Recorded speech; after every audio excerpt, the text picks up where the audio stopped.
ലോകപരിത്രാതാവിന്റെ ആഗമനം സമീപിച്ചു എന്ന് യഹൂദ വിശ്വാസികൾ മനസ്സിലാക്കിയിരുന്നു. അതിനായി പലരും തങ്ങളെ തന്നെ ഒരുക്കിയിരുന്നു. പലരും ദൈവമാതാവാകാനുള്ള മോഹന സ്വപ്നങ്ങൾ കണ്ടിരിക്കണം. എന്നാൽ പരിശുദ്ധ മറിയം ദൈവമാതാവിന്റെ ദാസിയാകാനായിരിക്കും ആഗ്രഹിച്ചത്.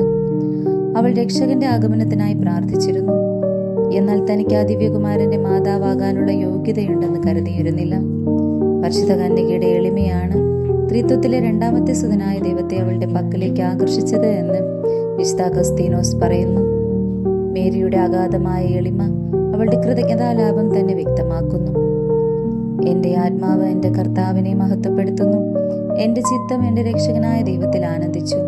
എന്തെന്നാൽ അവൻ തന്റെ ദാസിയുടെ താഴ്മയെ തൃക്കൻ പാർത്തു. ഇന്നു മുതൽ എല്ലാ തലമുറകളും എന്നെ ഭാഗ്യവതി എന്ന് പ്രകീർത്തിക്കും. പരിശുദ്ധ കന്യക ദൈവത്തെ മഹത്വപ്പെടുത്തുന്നത് സ്തോത്രഗീത സമയത്ത് മാത്രമല്ല, അവിടുത്തെ ജീവിതകാലം മുഴുവൻ അത് ചെയ്തിരുന്നു. യഥാർത്ഥ എളിമ എന്തിലാണ് അടങ്ങിയിരിക്കുന്നത് എന്ന് മറിയം സ്തോത്രഗീതത്തിലൂടെ വ്യക്തമാക്കുന്നു. ദൈവത്തെയും നമ്മെയും അറിയുക. ആ യഥാർത്ഥ ജ്ഞാനത്തിന്റെ പ്രകാശത്തിൽ നമുക്ക് ദൈവത്തോടും മറ്റ് സൃഷ്ടവസ്തുക്കളോടുമുള്ള ബന്ധത്തിൽ അർഹമായ സ്ഥാനം നൽകുക എന്നതാണ് എളിമ. പരിശുദ്ധ അമ്മ അവളുടെ മഹത്വ കാരണം എളിമയാണെന്ന് പ്രഖ്യാപിക്കുന്നു.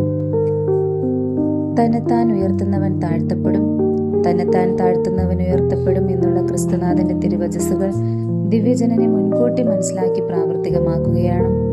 എല്ലാ തലമുറകളും എന്നെ ഭാഗ്യവതി എന്ന് പ്രകീർത്തിക്കും. പരിശുദ്ധ കന്യക ഒരു പ്രവചനം നടത്തുകയാണ്. ആ പ്രവചനം എത്ര സ്വാർത്ഥകമായിരിക്കുന്നുവെന്ന് തിരുസഭാ ചരിത്രം പരിശോധിക്കുമ്പോൾ നമുക്ക് കാണുവാൻ സാധിക്കും. വിശുദ്ധന്മാർ എല്ലാവരും മറിയത്തെ പ്രകീർത്തിക്കുന്നതിൽ ഉത്സുകരായിരുന്നുവെന്ന് ക്രിസ്ത്യാനികൾ മാത്രമല്ല, അക്രൈസ്തവരും മറിയത്തെ സ്തുതിക്കുന്നതിൽ തൽപരരായിരുന്നു.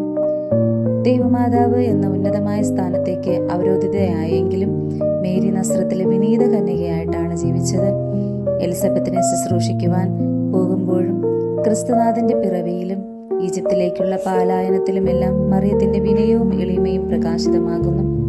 പരിശുദ്ധ മാതാവിന്റെ മക്കളായ നാം അമ്മയെ അനുകരിച്ച് എളിമയുള്ളവരാകണം. എളിമയുള്ളവർ ഭാഗ്യവാന്മാർ, എന്തെന്നാൽ ഭൂമി അവർ അവകാശമാക്കുമെന്നുള്ള ക്രിസ്തുനാഥന്റെ വാക്കുകൾ നമ്മുടെ ജീവിതത്തിൽ അന്വർത്ഥമാക്കാം. സംഭവം: ഇസ്ലാം മത സ്ഥാപകനായ മുഹമ്മദും ഖുർആൻ ഭാഷ്യകർത്താവുമായ കർത്തയും മറ്റനവധി വ്യക്തികളും പരിശുദ്ധ കന്യകയെ സ്തുതിക്കുന്നുണ്ട്. ഇന്ന് വിശ്വവ്യാപകമായ നിത്യസഹായ മാതാവിനോടുള്ള ഭക്തി പ്രസിദ്ധമാണല്ലോ. 1970 ബാംഗ്ലൂരിലുള്ള നാഷണൽ കാറ്ററ്റിക്കൽ ആൻഡ് ലിറ്റർജിക്കൽ സെൻറ്ററിൽ ഒരു പരിപാടി ഉണ്ടായിരുന്നു.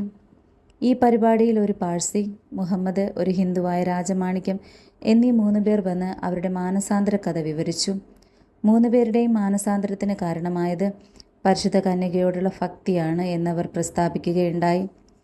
പ്രത്യേകിച്ചും ഹൈന്ദവന്റെ മാനസാന്തരം ശ്രദ്ധേയമാണ്. അയാൾ ഒരു നാസ്തികനായിരുന്നു. അങ്ങനെ ഇരിക്കുമ്പോൾ അവിടെ ദിവ്യരക്ഷ സഭക്കാരുടെ സെമിനാരിയോടനുബന്ധിച്ചുള്ള ദേവാലയത്തിൽ നിത്യസഹായ മാതാവിൻ്റെ നൊവേനയിൽ യാദൃശ്ചികമായി സംബന്ധിക്കാനിടയായി. അയാൾ BA ബിരുദം സമ്പാദിച്ചതിനു ശേഷം ജോലിയില്ലാതെ വിഷമിക്കുകയായിരുന്നു. ജോലി കിട്ടുവാൻ വേണ്ടി 9 ദിവസം നൊവേനയിൽ സംബന്ധിക്കാമെന്ന് അയാൾ പ്രതിജ്ഞ ചെയ്തു. 2 ദിവസം നവനാളിന് സംബന്ധിച്ചപ്പോൾ ജോലി കിട്ടി. മാതാവിൻ്റെ സഹായം ഒന്നു മാത്രമാണ് ഇതിന് ഇടയാക്കിയത് എന്ന് അദ്ദേഹം ഉറച്ചു വിശ്വസിച്ചു. പിന്നീട് കത്തോലിക്ക വിശ്വാസം സംബന്ധിച്ച് അദ്ദേഹം ധാരാളം അറിവ് നേടി. 1965 അയാൾ കത്തോലിക്ക സഭയിൽ അംഗമായി. തന്നിമിത്തം അയാൾക്ക് പിതൃസ്വത്തായി ലഭിക്കേണ്ടിയിരുന്ന 50,000 രൂപയോളം നഷ്ടപ്പെട്ടു.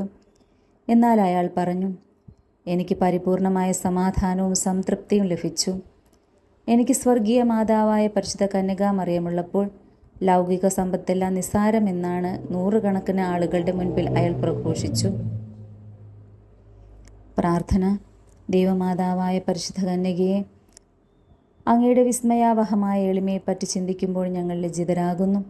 അങ്ങയുടെയും അങ്ങേ തിരുകുമാരൻ്റെയും എളിമ അനുകരിക്കുവാനുള്ള അനുഗ്രഹം ഞങ്ങൾക്ക് നൽകണമേ. എളിമ വിശുദ്ധിയുടെ അടിസ്ഥാനമാണെന്ന് ഞങ്ങൾ മനസ്സിലാക്കുന്നു. ഞങ്ങളുടെ അഹങ്കാരത്താൽ അവിടുത്തെ ദിവ്യസുതനെ പലപ്പോഴും ദ്രോഹിച്ചിട്ടുണ്ട്. അങ്ങയെ സ്നേഹിക്കുന്നതിൽ ഞങ്ങൾ വിമുഖരായിരുന്നു. അവയ്ക്കെല്ലാം പരിഹാരമർപ്പിച്ച് വിശ്വസ്തതാപൂർവം ഈശോയെയും ദൈവമാതാവായ അങ്ങയെയും സ്നേഹിച്ച് സേവിച്ചു കൊള്ളാമെന്ന് ഞങ്ങൾ പ്രതിജ്ഞ ചെയ്യുന്നു. അതിനുള്ള അനുഗ്രഹം ഞങ്ങൾക്ക് നൽകണമേ. ആമേൻ.